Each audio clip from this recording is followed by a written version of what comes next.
बच्चों, फिर स्वागत है आपका एक बार दिलीप क्लासेज में। राजस्थान के जिलों की हम बात कर रहे थे।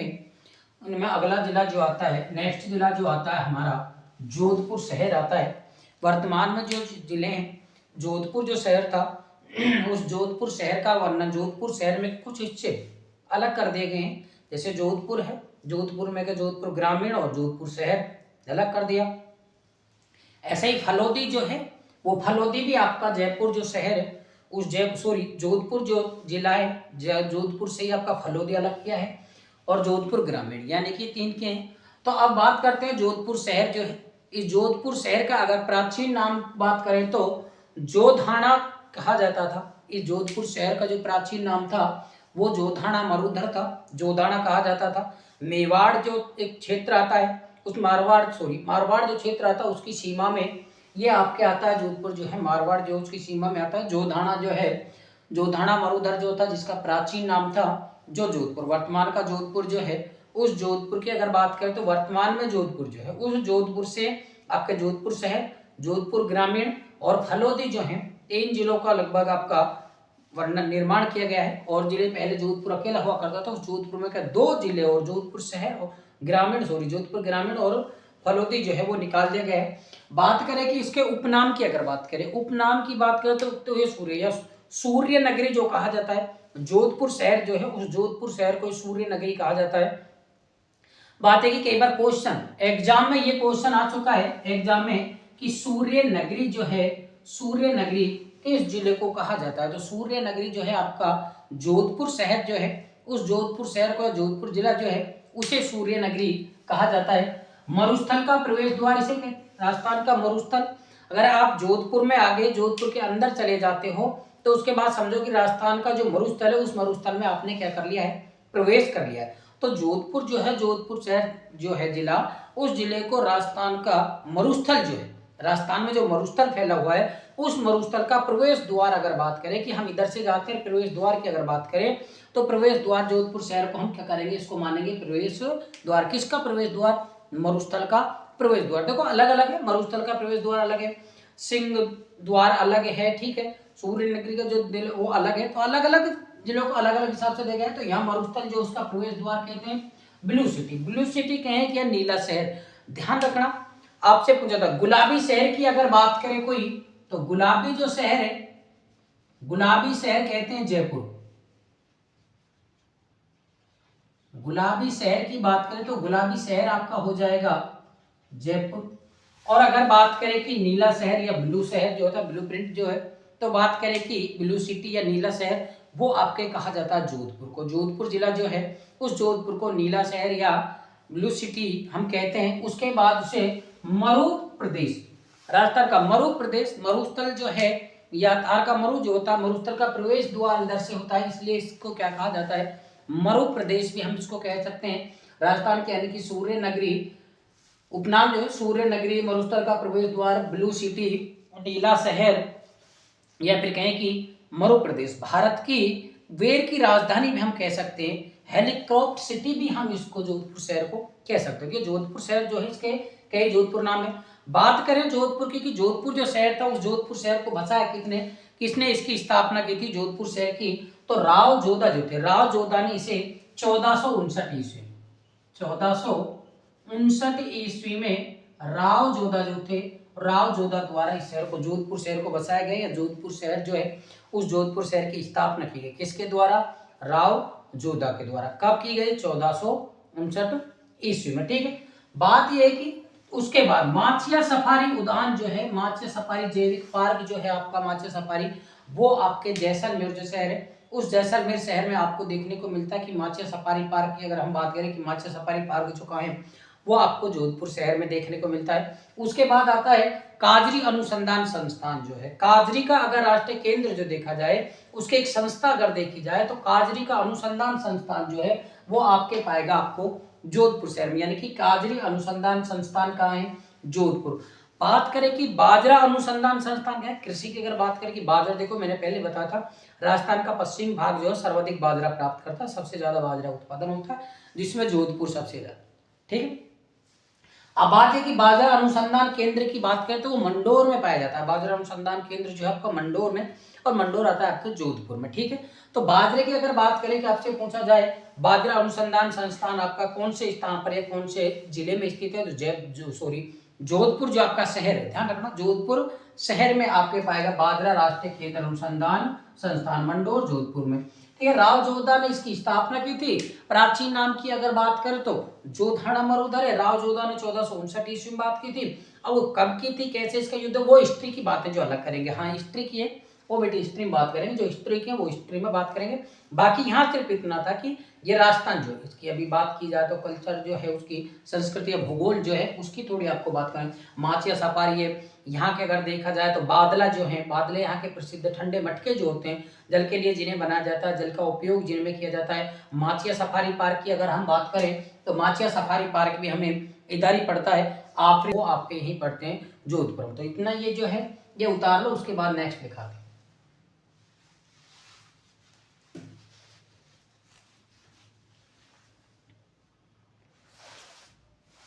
बांध परियोजना की अगर हम बात करें कि जोधपुर शहर जो है उस जोधपुर शहर, देखो ये बात आप ध्यान रखना कि राजा महाराजा जो होते थे, पहले जो शासन था राजाशाही शासन चलता था, राजाओं का शासन था। अब वर्तमान में लोकतंत्र है, पहले हमारे राजतंत्र था, ठीक है, राजाशाही शासन। तो राजा जो होते थे वो राजा अपनी प्रजा के लिए, अपनी जनता के लिए, वहां के जो व्यक्ति होते हैं उन व्यक्तियों के लिए, कृषि कार्य के लिए या घरेलू उपयोग के लिए या पशुपालन के लिए, जल उपलब्ध कराने के लिए अनेक प्रकार के संसाधनों का उपयोग करते थे। अनेक प्रकार संसाधन, जैसे बांध बना दी, कोई झील बना दिया, कोई तालाब का निर्माण कर दिया, कई चीजें ऐसी होती थी, बांध झील तालाब जो था उनका निर्माण कर देते। तो यहाँ पर जो जोधपुर शहर की अगर हम बात करें उसमें मुख्य तालाबों में अगर है तो देखो उम्मेद सागर, तख्त सागर और गुलाब सागर बांध जो है, उम्मेद सागर बांध है, तख्त सागर बांध है, गुलाब सागर बांध है। उम्मेद महल जो है वो भी आपको मिल जाएंगे। इस उम्मेद सागर के नाम पर ही उम्मेद महल है। तो उम्मेद भवन जो है वो आपको जोधपुर में जो है, जोधपुर में देखने को मिल जाएंगे उम्मेद भवन।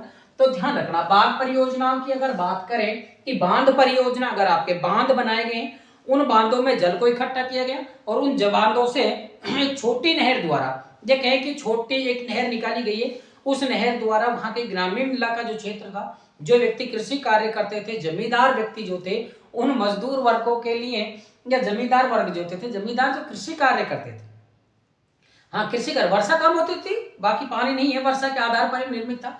अगर मान लीजिए बांध आपने बना दिया, वहां पर बांध आपने बना, क्योंकि जनता ऐसी थी, पानी नहीं है, मरुस्थल इलाका था, मरुस्थल का प्रवेश द्वार था, वहां से मरुस्थल स्टार्ट हो जाता। तो वहां पर क्या था कि बांध बना दिया, उस बांध में वर्षा का जल जो था वो इकट्ठा कर लिया, ठीक है। उस वर्षा के जल को इकट्ठा करने के बाद वो व्यक्ति कहते हैं कि राजा महाराजा द्वारा एक नहर द्वारा, छोटी नहर द्वारा या नाली द्वारा उस जल को निकाला जाता था, जिससे कि व्यक्ति जो है, वहां की जनता जो है, प्रजा जो है, वो उसे अपने कृषि कार्य के लिए उपयोग में ले सके।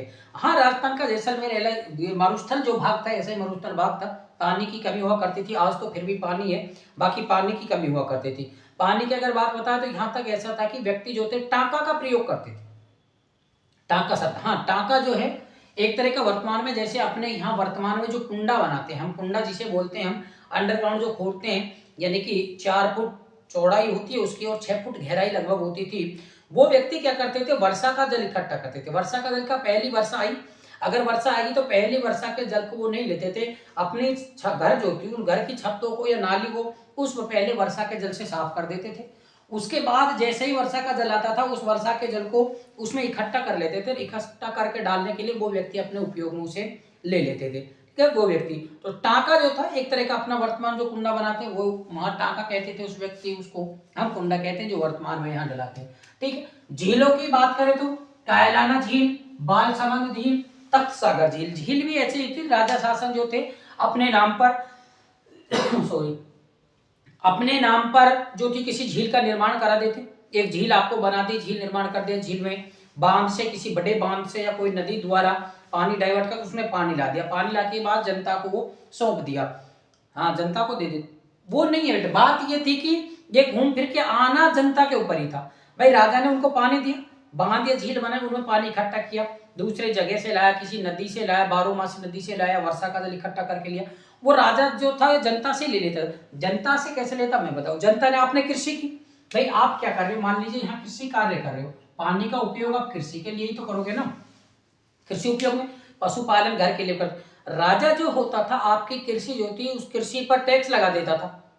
टैक्स का मतलब समझ रहे हो, आपने कृषि कार्य किया, इस क्षेत्र में कृषि कार्य किया तो इसमें आपकी कितनी फसल हुई है कितनी नहीं हुई है, राजा आपको निर्धारित कर देगा कि इसका 100 मन 200 मन 250 मन या 50 मन जितना भी है वो मेरे यहाँ आएगा, बाकी आपके लिए खाने के लिए बचे या ना बचे वो अलग बात थी कि राजा वो जो आपके कर गए थे वो आपके आ जाते थे। ठीक है, तो वो जब कृषि कार्य वो टैक्स लगा, वो कृषि पर ही टैक्स लगा हुआ समझो। राजा जो थे फसल किसान करते थे, पानी राजा के वहां से न लेके, उसके बाद राजा जो था वो फसल को वहां से दे जाता। तो ये बांध और झीलें जो होती थी, ये बांध झीलों का ये निर्माण था कि जल उपलब्ध करा दिया जाए, और जल उपलब्ध करा दिया जाए तो जनता जो है वहां के व्यक्ति जो है किसान वर्ग जो है वो अपने जाते कृषि कार्य के लिए, पशुपालन के लिए या अपने घरेलू उपयोग के लिए उस जल का उपयोग कर लेते थे। और उस जल का उपयोग जब करते थे एक तरह से उसका टैक्स राजा के यहाँ में भरना पड़ता था। ठीक, उसके बाद देखिए गोडावन, ध्यान रखना राष्ट्रीय पक्षी अगर देखा जाए हमारा राज्य पक्षी गोडावन जो है वर्तमान में मूर्ख पक्षी जिसे हम कहते हैं, राजस्थान में जो पाया जाता है मरुस्थलीय भाग में, गोडावन की प्रजनन केंद्र, अगर उसकी प्रजनन स्थली या प्रजनन केंद्र की बात हम करें तो वो उसके जो प्रजनन केंद्र है वो आपको कहाँ मिलेगा, जोधपुर शहर। जोधपुर शहर जो है जोधपुर में आपको मिलेगा गोडावन प्रजनन केंद्र। गोडावन जो है उसके प्रजनन यानी कि गोडावन के प्रजनन पर अच्छा ध्यान दिया जाता है, उसकी अच्छी नस्ल जो होती है उस नस्ल के अच्छे बच्चे जो है गोडावन वो पाले जाते हैं, उन गोडावनों के लिए वहां पर सुरक्षा उपलब्ध कराई जाती है या उनकी देखरेख इनकी नजरों में की जाती है। यानी कि गोडावन प्रजनन केंद्र की अगर बात करें तो वो आपका मिलेगा जोधपुर शहर में, क्योंकि गोडावन जो है उस गोडावन के क्वालिटी के लिए एक तरह की कहें कि अच्छी नस्ल के जो है उनको, गोडावन पक्षी जो है अभी कुछ समाप्त होने के कगार में, अभी राज्य सरकार कुछ दिन पहले आई कि समाप्त होने के कगार पर है, लेकिन धीरे धीरे उसका जो बढ़ावा दिया जा रहा है उसके लिए प्रजनन केंद्र आपका खोला गया है जोधपुर। उसके बाद आफरी शुष्क वन अनुसंधान संस्थान, आफरी शुष्क वन अनुसंधान संस्थान की अगर बात करें तो वो भी आपको कहाँ देखने के लिए मिलेगी, जोधपुर शहर में। एक होता है बादला, बादला जो होते हैं जिंक से निर्मित होते हैं। ये बादला क्या होते हैं, देखो मैं आपको बताऊं, बादले का मतलब जैसे आपने देखा होगा, अगर बादले की बात करें तो मटका आपने देखा, मटका सुना होगा ना आपने, मटका जो होता है ठीक है वो एक तरह का मटका ही होता है, ये मटके के रूप में होता है, जिंक से निर्मित होता है। और ये बादला ऐसा होता है कि व्यक्ति जो होते हैं ग्रामीण क्षेत्रों में, वहां जो है मरुस्थल है, मरुस्थल क्षेत्र में हवाएं चलती हैं, गर्मियों के दिनों में तेज गर्मी चलती है, हवा चलती है, लू चलती है, धूल भरी आंधियां चलती हैं, लू चलती हैं, उन लू से वहां पर गर्म पानी हो जाता है। तो व्यक्ति क्या है कि इस बादला में जो जिंक से निर्मित आपका बर्तन जो है, इस बादला में वो व्यक्ति पानी भरकर रख देते हैं, और पानी भरकर रखने से कहा जाता है कि इसके अंदर पानी जो होता है ठंडा पानी पाया जाता है। कहावत ये है कि सुना जाता है कि जितनी तेज लू चलती है और अगर मान लीजिए बादला में आपने जो पानी भर रखा है जिंक से निर्मित जो है उसमें अगर पानी भर के रख रखा है बादले में, तो जितनी लू चलती है उतना ही उसके अंदर पानी ठंडा पाया जाता है। तो ये बादला जो है एक जिंक से निर्मित बर्तन होता है, बर्तन का मतलब एक तरह का मटका टाइप में होता है जिसमें व्यक्ति जो है अपना जल भरकर रख देते हैं और गर्मियों के दिनों में जल को पीने के लिए उपयोग में ले लेते हैं। हाँ बेटे आप तो, हाँ ये सही बात है, आप तो फ्रिज आपके आ गया, फ्रिज पी सकते हो, बर्फ डाल के पी सकते हो, आइस डाल लो आप, फ्रिज आ गए आप तो फ्रिज लगा लेंगे वहां, सही बात है। बात यह है कि लेकिन पहले नहीं था व्यक्तियों के पास, अब तो फ्रिज, आप तो दिन प्रतिदिन देखो जैसे जैसे विकास मानव का डेवलपमेंट जैसे कर रहा है मानव, विकास मानव का हो रहा है ऐसे ऐसे मानव बढ़ता जा रहा है भाई, मानव का विकास दिन प्रतिदिन हो रहा है। पर बात यह कि पहले जो होता था ग्रामीण क्षेत्र जो होते थे, आज भी अगर बात करें तो कई जगह ग्रामीण क्षेत्रों में जो होता है एक मटका जो होता है उस मटके को जल से भर देते हैं सुबह, और मटके के चारों तरफ आपके बोर जो होता है, बोरी जो होती है उससे टाट जो होता है उस टाट को लगा देते हैं और उस टाट को भिगो देते हैं, जिसके उससे अंदर का जो पानी होता है वो पानी आपके ठंडा होता है। ये बात ध्यान रखना, आप कभी भी गर्मी में आए हो धूप में आए बाहर से आए, अगर आपने बादला यानी कि मटका जिसे एक तरह से मैं कहूँ तो मटके का अगर आपने पानी पिया है तो आप बीमार नहीं होगे। हाँ मटके का पानी अगर आपने पिया और आपने अगर फ्रिज का पानी पी ले तो व्यक्ति को बीमार होने की संभावनाएं होती है, संभावनाएं। मैं ये नहीं कह रहा प्रत्येक व्यक्ति बीमार होता है, हाँ बहुत से व्यक्ति हैं, बहुत देखे जो अब सर्दियां जो है सर्दियों में कोल्ड ड्रिंक पीते हैं, तो वो व्यक्तियों की अलग अलग वो होती है। लेकिन बादला जो होता है जो जिंक से निर्मित होता है, और जिंक से निर्मित का मतलब उसके अंतर्गत पानी जो होता है ठंडा पानी पाया जाता है। ठीक है, उसके बाद है प्रथम आयुर्वेदिक, अगर बात करें कि प्रथम आयुर्वेदिक विश्वविद्यालय की बात करें तो पहला प्रथम राज्य का प्रथम आयुर्वेदिक विश्वविद्यालय जो था वो भी आपका कहां खोला गया, जोधपुर ठीक है। राज्य का प्रथम अगर बात करें आयुर्वेदिक विश्वविद्यालय जो है राज्य का प्रथम, तो प्रथम राज्य का आयुर्वेदिक विश्वविद्यालय जो है वो भी आपके कहाँ खोला गया, जोधपुर में आपके खोला गया। राज्य का प्रथम आयुर्वेदिक चिकित्सालय जो कहें विश्वविद्यालय आप उसे कह सकते हैं, प्रथम विश्वविद्यालय। अब बात उसके बाद है कि राज्य की प्रथम मिट्टी शोध संस्थान, मान लीजिए राज्य की प्रथम मिट्टी शोध संस्थान या राज्य की प्रथम मिट्टी प्रयोगशाला, जो मिट्टियों का प्रयोग किया जाता है कि किस प्रकार की मिट्टी, उसमें किस प्रकार के गुण पाए जाते हैं, किस लिए उपजाऊ है, किसके लिए उपजाऊ। राज्य की मिट्टी की प्रथम प्रयोगशाला की अगर बात करें तो वो प्रयोगशाला भी आपके कहाँ खोली गई है, जोधपुर के अंतर्गत। ठीक है, राज्य की प्रथम मिट्टी की प्रयोगशाला। ठीक है, मिट्टी का प्रयोग करने पर, मिट्टी की प्रयोग करते हैं तो वो मिट्टी की प्रयोगशाला जो है आपके कहाँ खोली गई है, जोधपुर शहर में खोली गई है। यानी कि ये देखो, तो बाघ अगर देखा जाए तो बाघ परियोजना, उमेद सागर, तख्त सागर, गुलाब सागर बाघ परियोजना है। झील की बात करें तो कायलाना झील है, बाल समंदर, तख्त सागर झील आपको पाई जाती है। झीलों का उपयोग, जल का उपयोग करने के लिए व्यक्ति जो था राजा महाराजाओं के शासनकाल में जो करते थे, आज भी व्यक्ति करते हैं।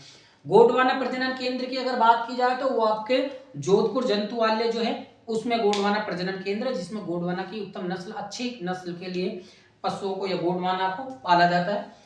आपरी शुष्क अनुसंधान संस्थान की अगर बात करें तो वो भी आपके कहां पर मिलेगा, जोधपुर में मिलेगा।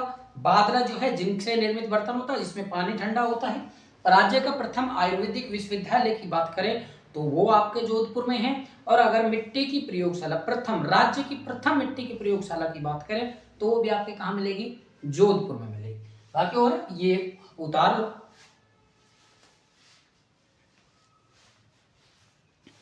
उसके बाद है राज्य का प्रथम आईआईटी अगर केंद्र खोला गया था, प्रथम आईआईटी केंद्र की स्थापना जो की गई थी वो आपके कहाँ की गई थी, जोधपुर शहर में। यानी कि राज्य का पहला आईआईटी केंद्र जो किया गया था, विकसित किया गया था, जो खोला गया था, उसकी स्थापना भी आपके कहाँ की गई थी, जोधपुर शहर में। जोधपुर शहर जो है उस जोधपुर के अंतर्गत राज्य का प्रथम आईआईटी जो केंद्र है वो आपके खोला गया था।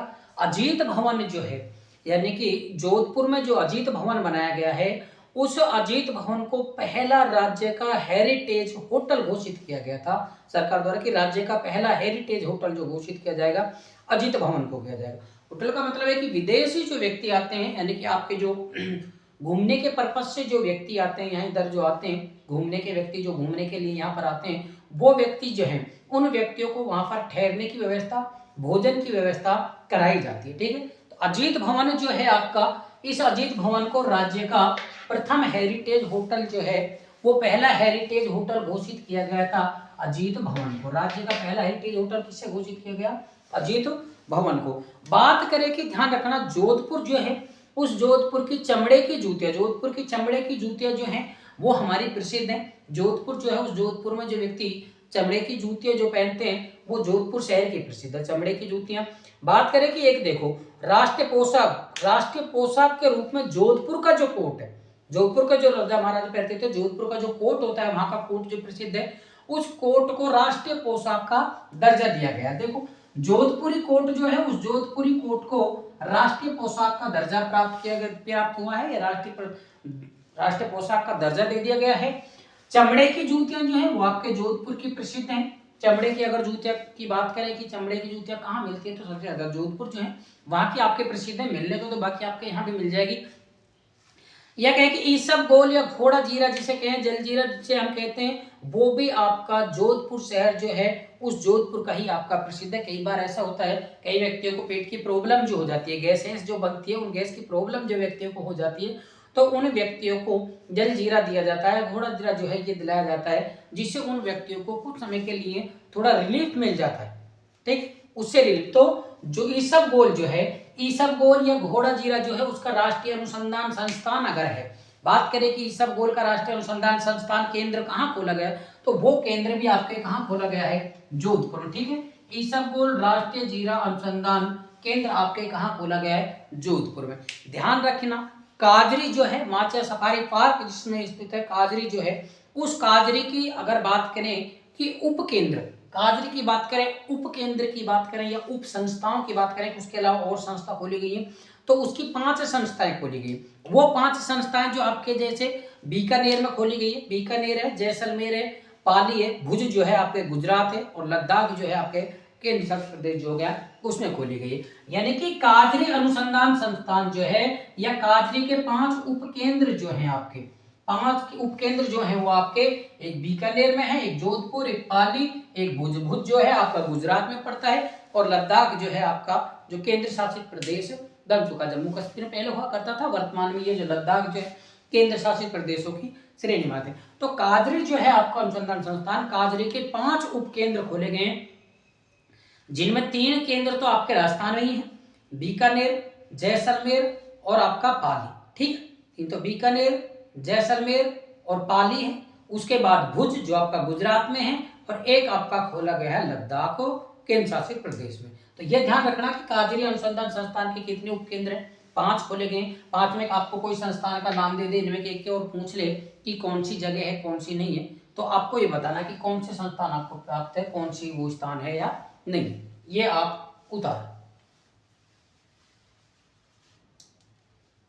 हाँ, ये जोधपुरी कोट जो है, जोधपुरी कोट, इसे राष्ट्रीय पोशाक का दर्जा दिया गया था, राष्ट्रीय पोशाक का दर्जा दिया गया है, इसे राष्ट्रीय पोशाक का सन में दिया गया था, इसे उतार लो।